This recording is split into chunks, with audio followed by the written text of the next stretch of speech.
This episode of the Productivityist podcast is brought to you by Care Of.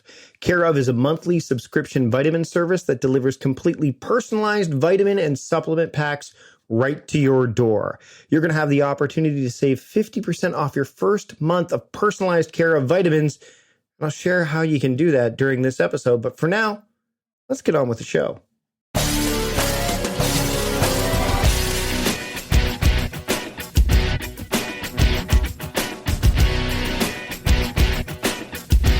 Welcome to the Productivityist podcast. I'm your host, Mike Barty, and I am really excited to bring the guest for this episode to you today. It's Austin Kleon. I've been following Austin's work for a long time, from Steal Like an Artist to Show Your Work to his new book, Keep Going.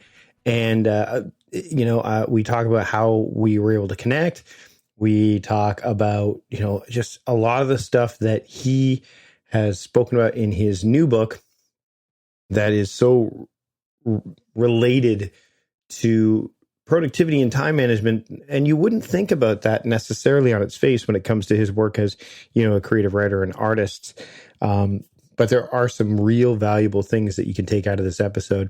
And I just want to get right to it. So here's my conversation with bestselling author and one of the guys I've been following for a long time. And I'm so excited to bring him to you today. Here's my conversation with Austin Kleon here on the Productivityist podcast. I'd like to welcome Austin Kleon to the Productivityist podcast. Thanks so much for joining me, Austin. It's been something that I've been wanting to do for quite some time. Oh, it's my pleasure. Thanks for having me. So you've got a new book coming out, and actually, as of now, it's pretty much out in the wild. It's Keep Going: 10 Ways to Stay Creative in Good Times and Bad. This seems to be the book that creatives need right about now. I hope so. I mean, I think everybody needs it. I needed it. I mean, that's why I wrote it. It's a funny thing because my other books were written for other people. Like Steal Like an Artist was written for like a younger, dumber version of myself. Show Your Work was written for my audience who kind of kept asking me all these questions about self-promotion. And this book was the first book that I wrote because I needed to read it myself.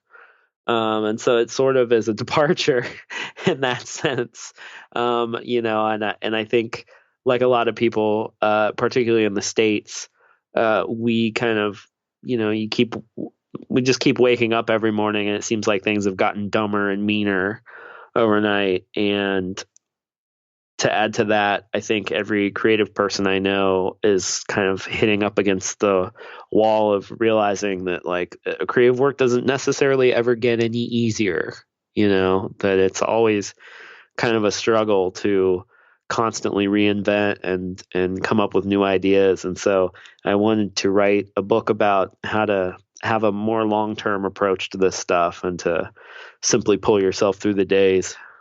Well, one of the things that you talk about right out of the gate in the book, and this is something that I know will appeal to the productivity folks that are listening, is the idea of, because there's so much kind of chaos may not be the right word, I'm going to use it anyways, in the day-to-day life, the importance of having routinization and having routines. You talk about like a daily routine.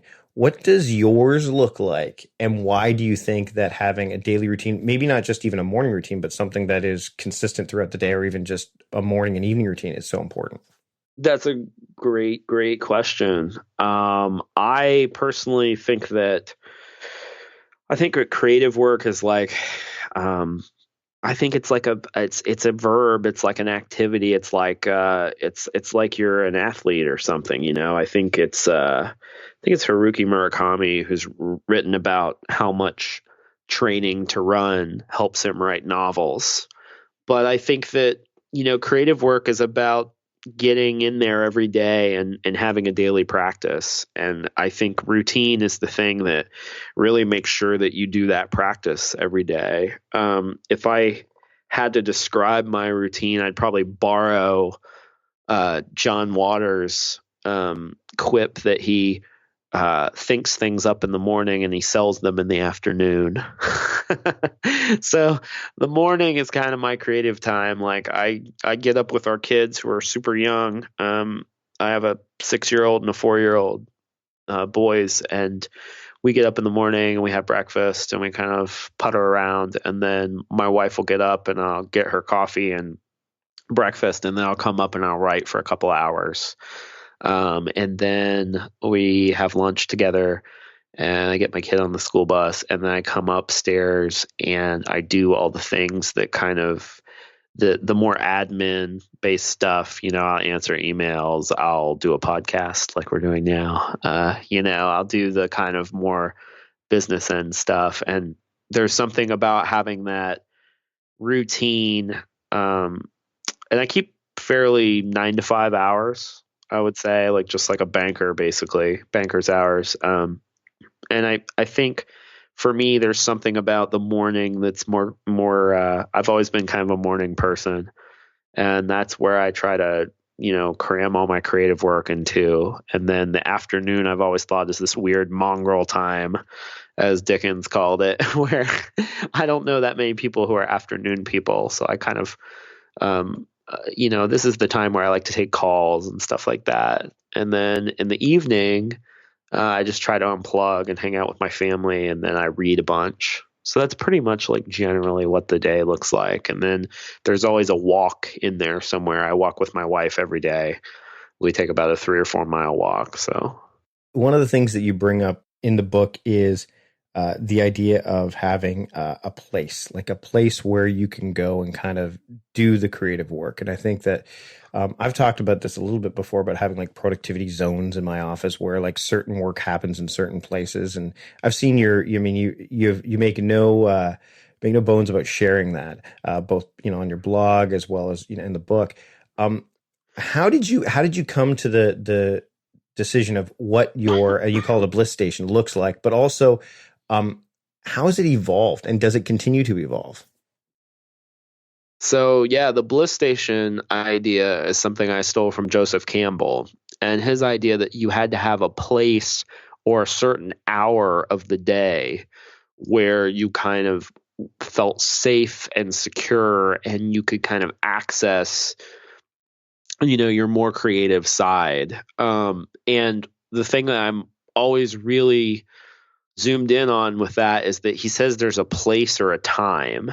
And so I think sometimes for some of us, if you're a mom with young children, you might not have a place because you're in this like crammed house or whatever, but you might have a time, so like you might be able to take nap time or the few hours before your kids get up or at night or something like that. So I think sometimes, the Cadillac treatment would be, the really luxurious thing would to be have a place and a time. But I think if you don't have time, a place will help a lot. Like if you just need to squeeze things in, a dedicated place helps. And then I think if you don't have a place, then time can be your friend. But I think that there's something about when you do that daily practice, or you kind of do that thing that gets you in the mode every day, it helps to return to a place, to be regular about it, or to do it at a certain time. And there's something about the repetition. I think that it's ritualized, it's like when you sit down at a desk, okay, it's time for this work. And I actually have two, you mentioned different zones for doing different kinds of work.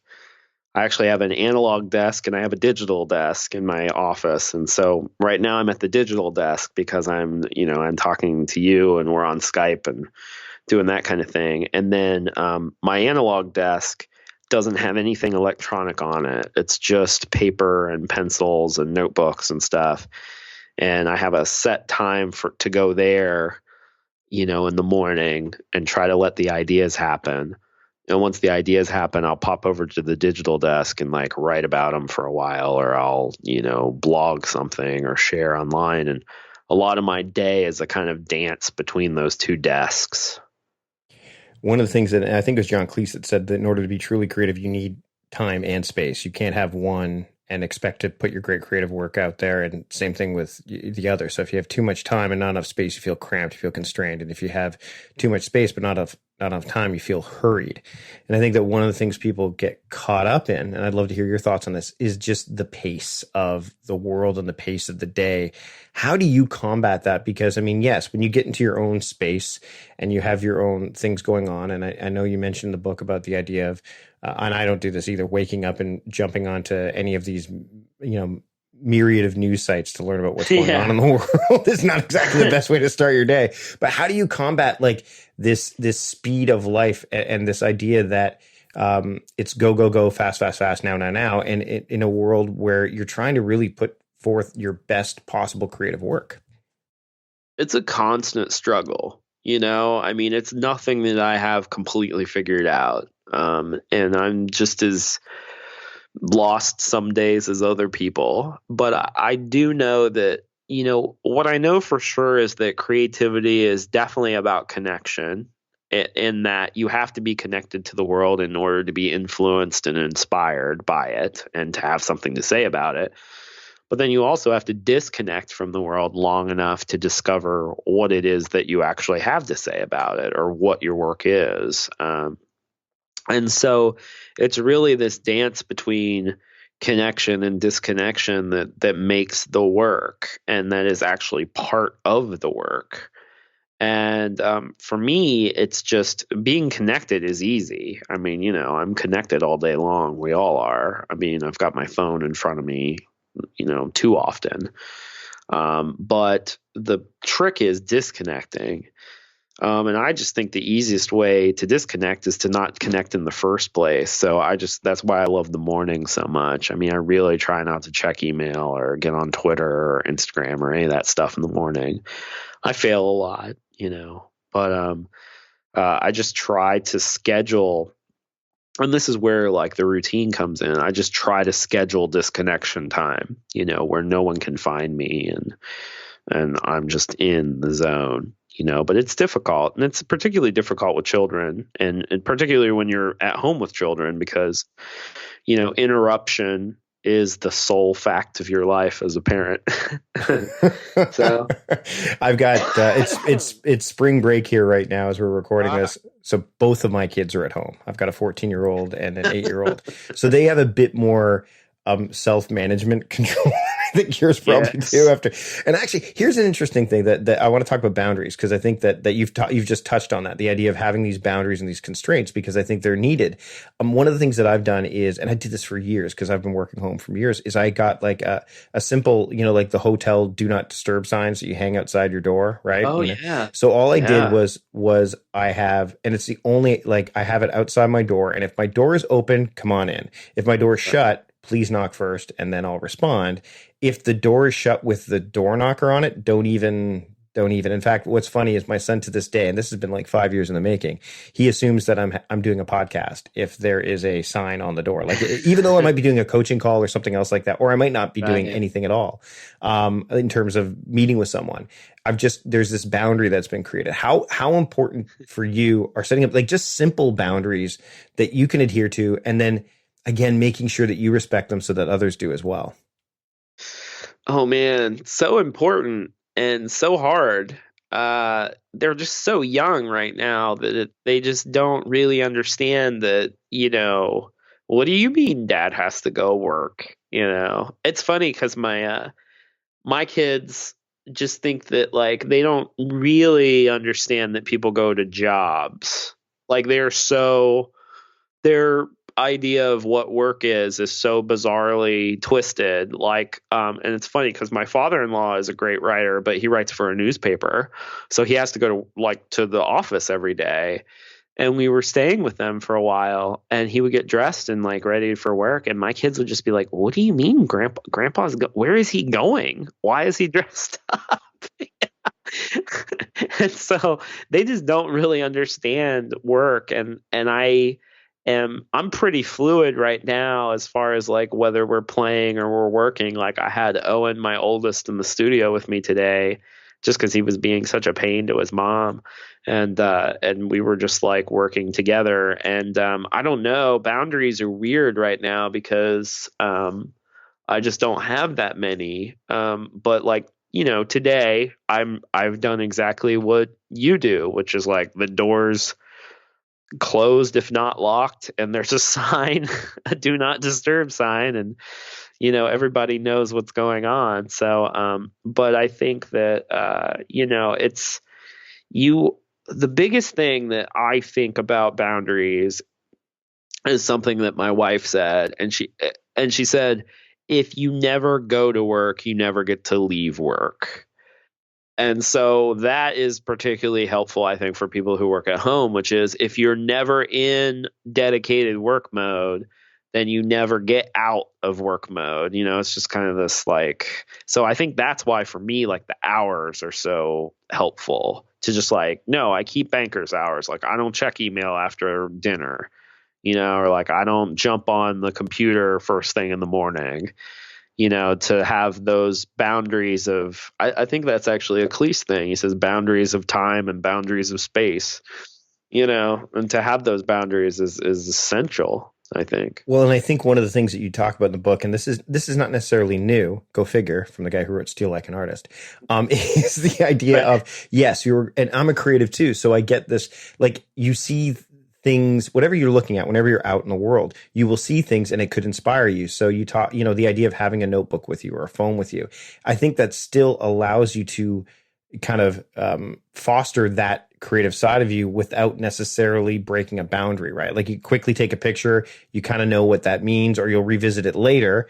And we'll talk a bit more about the mess and all that stuff a little bit later. But I think that element needs to be there too, because then you've got some flexibility built into it so that you're not feeling, hey, okay, I've punched the clock, it's done. I've got to shut off my creative brain, because let's face it, it doesn't shut off. Yeah, I mean, I think that is the big trade-off with a life of creative work, is it's just, you're just never off, really. I mean, you're never completely done with it, and you're never completely unplugged. I mean, that's something that my wife is just such a great kind of gauge for this for me, is whenever I'm feeling extremely lazy or I haven't done a lot lately. I mean, she just reminds me all the time that you're just never off. You're always, you've always got your notebook in your pocket. I mean, you're never off. So, but I do think that just because your mind isn't off doesn't mean that you need input from others. I think that's the real thing, is to not be pulled by anyone, to do your own to be doing your own pulling at a certain point. I feel like during the day, the minute you open Twitter or you open the email, someone can pull your mind in another direction that you might not want it to be pulled, And so it's more of a freedom thing, even though you're always on and your brain's always on. It's more about the freedom of pointing your attention in the direction you want it to go rather than having it scattered. Meal planning is important because it prevents us from being a disappointed wreck when dinner time comes around and we have no clue what to make, or even if we have the ingredients to make the meal. It's a time and a money saver, but most importantly, it frees up valuable brain space. Creating a meal plan prepares us for the week to come and gives us peace of mind that we're organized and can feed ourselves and our family. That's why I do it, and that's why Plan to Eat helps me do it. Your subscription includes access to the Plan to Eat website and fully featured mobile apps on iOS and Android. And Plan to Eat gives you the tools to clip and organize recipes from any website, the ones your family loves and that fit your dietary preferences and needs. And you can create a meal plan around your schedule. Then what happens is the Plan to Eat software automatically creates an organized shopping list based on your plan. So sign up for your free trial at plantoeat.com/timecrafting. That's plantoeat.com/timecrafting. The coupon will be automatically applied to your account and can be used when you're ready to subscribe. It's valid for new customers only. Give Plan to Eat a try today. Okay, we're going to take a break from the proceedings to talk about our sponsor for this episode, Care of. Now, spring is a great time of year to get back into a healthy routine. And now that the winter blues have come to an end, it's finally time to get back into a routine. And you know how big I am on routines that will empower you to feel your healthiest. I know I'm doing that now. I'm in my season of betterment right now. And Care of is that monthly subscription vitamin service that's going to deliver you those completely personalized vitamin and supplement packs right to your door. It's convenient, it's efficient, and it's just going to make you better. Care of's online quiz lets you know exactly what you need. I took the quiz and it really distilled down what I was going to need. It's fun. It asks you about your diet, which I know I've improved upon, but health goals as well, lifestyle choices, and it only takes 5 minutes to find out your personal scientifically backed vitamin and supplement recommendations. Now, it can be really hard to know what vitamins or supplements you should be taking. You know, the research involved, all that stuff. You don't have time for that, but Care of makes it easy to find out what you specifically need to be your healthiest. Getting your vitamins should be easy and convenient, and Care of happens to let you do that. It delivers daily vitamin and supplement packs customized to your recommendations to promote personal health and wellness right to your door. And your personalized Care of subscription box gets sent right to your door every month. So you get personalized daily packs, which is great for people like you who are busy and on the go. And again, there's a big difference that you can experience with Care of. A portion of every sale goes towards the Good Plus Foundation, which provides expectant mothers in need with valuable prenatal vitamins. So if you can take care of yourself and take care of others along the way, what's not to like about that? And vegan and vegetarian supplement options are available to match your dietary needs. Now, you want to get 50% off your first month of personalized Care of vitamins. I'm going to help you do that. Just go to takecareof.com and enter the promo code TIMECRAFTING50. So again, you can get 50% off your first month of personalized Care of vitamins. It's huge. You just need to go to takecareof.com and enter the promo code TIMECRAFTING50 to make that happen. I'd like to thank Care of for sponsoring this episode of the Productivities Podcast. Now let's get back to the show.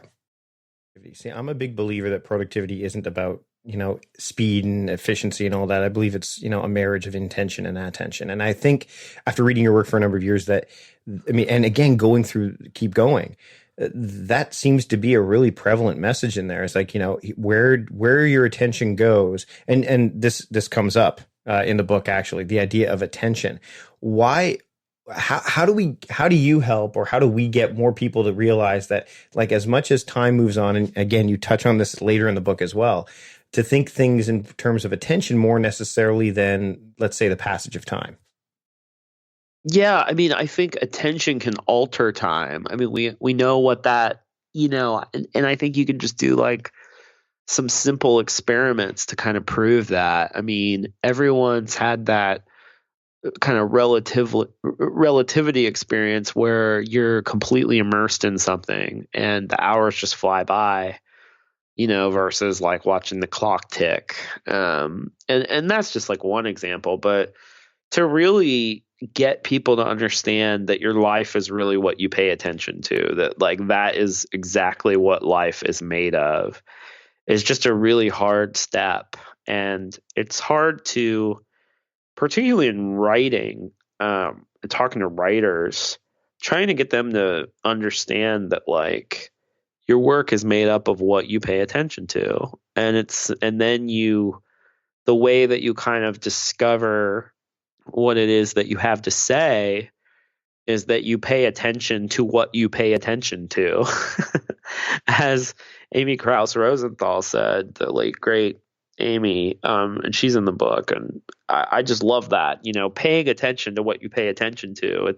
It's kind of a line that has two meanings. One, it's a caution, it's a cautionary thing. Like, well, just pay attention to what you pay attention to, because what you pay attention to is your life. And then the other side of it is the way to figure out what your life is and what you're up to is to pay attention to what you've been paying attention to, So in a very concrete way, like a lot of people talk about writing a diary a lot of people talk about diaries in terms of the therapeutic now. And like, a lot of people write diaries because it makes them feel good in the moment, or they're getting something off their chest, or it's therapeutic at the time, and then they never go back through their diaries. But I'm one of those people, maybe I'm strange, but I find that rereading your diaries is a matter of orientation. It really shows you where you've been, and in what direction you've been headed. And maybe it's just because my memory for what happens to me is so terrible. But when I go back through my notebooks, it's a matter of like pattern recognition. Like I can really figure out,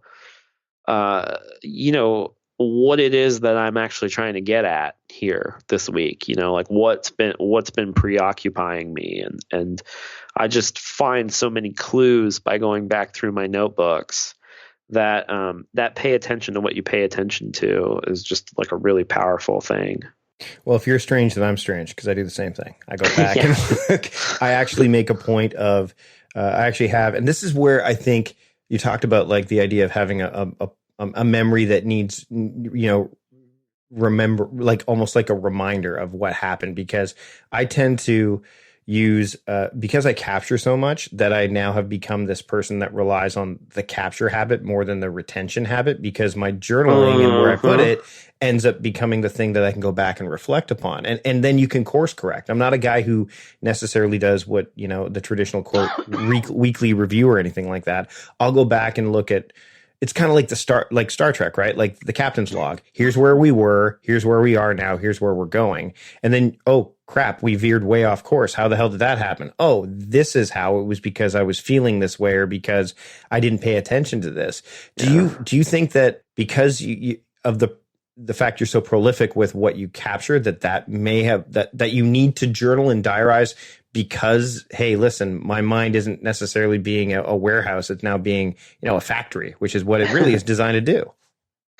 I mean, that's an interesting way of putting it. I've always felt like I had a really terrific memory for things that I read, or things that I hear, or things that I take in through media almost. Like I can remember things I read, I can remember things I watch, I can remember things I listen to.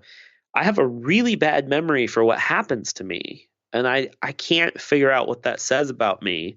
Maybe that just I've been distracted from my life by all these different forms of media that I love, but I don't know for sure what that means about me. I just know it works. But I think that, I just think the most poisonous thing about our modern moment right now is that everyone wants you to be somewhere other than where you are right now. Like if you think about, where you're grounded in the world right now, like what you're, where your feet are resting and what you're looking at in front of you and like what you're feeling, and that place, literally everything in the world wants you to think about something else than that, and it's in the interests of the media companies to do that, to pull you away from your own life into these other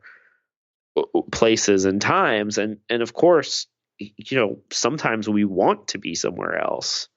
That's what art and literature and film and everything does for us. But I think the coolest thing that making art and making literature and making film can do is to, kind of train you to pay more attention to where you are in the world. And I think that's what it also does for the reader or the viewer, is that it trains them to really pay attention to their own lives. And I think we're losing some of that through just the endless stream of constant bombardment of media that we get now through Twitter and Facebook and all that stuff. As I go through your work, not just this book, and this book is full of this stuff, but when I go through your work, there's a lot of, reference to material that you've read that isn't from, necessarily the modern moment, like blog posts or books that are recent. Like we're looking at like Thoreau, and even books that, you're like, oh, like I forgot about that person, or I never, or I never even thought that this person could relate to necessarily to like Brian Eno. I know he's a creative, but it's like he's a music. Like there's that connection that you talked about earlier, and you're able to connect those ideas, those thoughts to your work. Do you find yourself looking to the older texts, the older media, the older more and more to inform not only your work, but maybe the message you're trying to put out there, as opposed to say what we're seeing now? I'm seeing that more and more, and it's some of that stuff is just timeless, and if anything, we need that stuff now more than ever before. Yeah, I think if you're like a serious thinker, or, I don't think of myself as a very serious person, actually. I'm kind of more of I don't know how I think of myself, but it's not necessarily serious. But if you're a student of your craft and you're a student of writing and art, and you're not going back as far as you can go, I mean, you're really hobbling yourself. I mean, it sounds really, this sounds absurd, but I'm not sure there's a lot of progress in art. I mean, I as far as linear progress goes, I think that there are cycles, but I think that, as human beings, we kind of circle the same things over and over. And I just find, for me personally, there's something about reading old texts that makes it just strange enough that you will do the work of relating what they're writing about to your own moment. So when you read Thoreau and he's like, I have given up reading the weekly newspaper because I just can't be two places at one time. There's just something so when I read him writing about that in his journal, it makes such a greater impact than reading a blog post someone writes about how Twitter is just making them so upset. Because there's just this universal feeling when I go back in time with Thoreau where it's just like, here's a dude who, 150 years ago, he was dealing with the same exact problem. It just wasn't so massive. And then you kind of readjust yourself because you're like, okay, well, if a weekly newspaper was too much for Thoreau, maybe a weekly paper would be the perfect amount for me. You know what I mean? So, but there's just something about I just think we're in a culture of the now, and, to divorce yourself from human history it's a kind of malnourishment, to not honor what came before you. And of course, there are always new problems, so there's always new writing to be done. But the part of the joy for me of being a writer is to help people go back upstream, so to speak, like swim back upstream to find their way to other things that they might not have been passed down. As we get close to wrapping up, I want to share one piece from the book that as I got close to the end. And again, anyone who's listening right now, which is obviously the person listening right now, you should be picking up this book because there is so much great stuff in here. But this one particular, the Blackout artwork at the end, I plant my garden because what else can I do but fool around with time? So I want to ask you, how do you fool around with time? Well, we're doing it,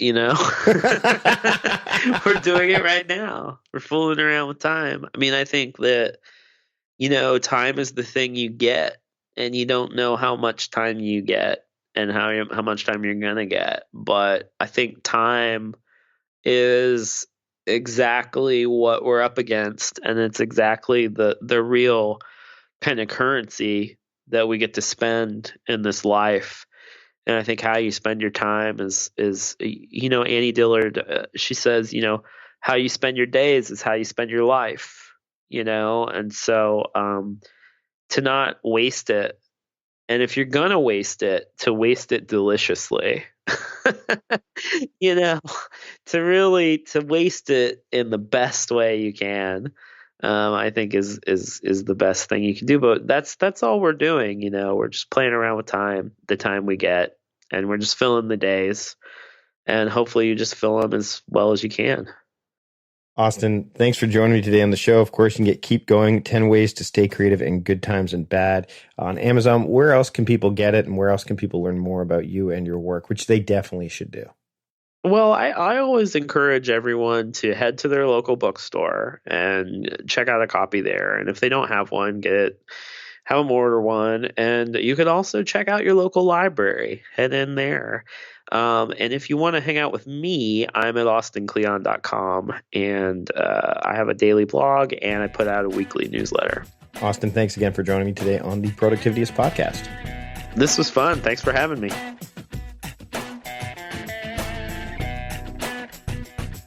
And there you have it. Again, I would have loved to continue to talk to Austin, but I know I want to be respectful of his time, respectful of yours. You can pick up his new book, Keep Going, as he mentioned, and all the links will be in the show notes. So if you're, go check out the show notes as you're listening to this now and pick up the book. I'm a huge fan of his work. Subscribe to his newsletter, all that stuff. Austin is a real class act, and the goods he delivers time and time again are just full of quality. Thanks to John Polster for producing the show, of course. Thanks to Connie for putting together show notes. And again, I want to shine a bit of a spotlight. I don't get to do this very often on my own book, my last book. I'm working on another one right now, but the Productivityist Playbook is still available for sale. If you go to productivityist.com/playbook, you can get all of the details there. I mentioned them a little bit earlier in the episode. But remember that once I bring Total Time Crafting from the beta phase into actual, full launch mode, this playbook will then go inside of the membership, and it won't be available for sale outside of the membership. So I encourage you to check it out, productivityist.com/playbook. Again, it'll help you get from guessing to going. And if you want to keep going, then that's where Austin's come in. So I think that there's some definite correlation there. So check it out. Again, productivityist.com/playbook. Thanks for listening. I really do appreciate it. And I'd love it if you subscribe to the podcast if you like this episode. And ratings and reviews are always helpful as well. That's it for now. I am your host, Mike Vardy, the host of the Productivityist podcast, reminding you to stop guessing and keep going. I'll see you later.